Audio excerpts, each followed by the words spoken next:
The boy who cried wolf. The story is about a mischievous young boy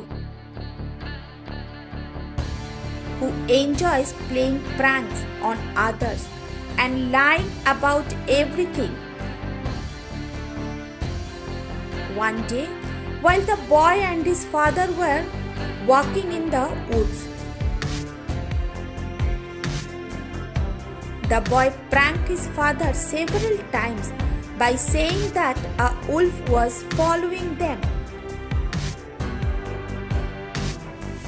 The father gave up after asking the boy not to lie a few times.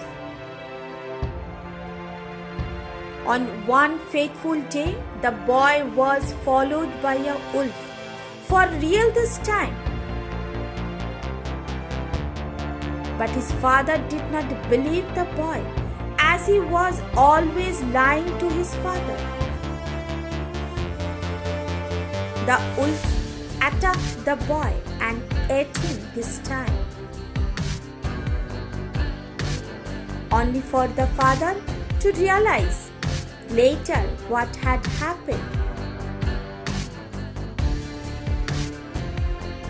No one will believe a liar even when he tells the truth.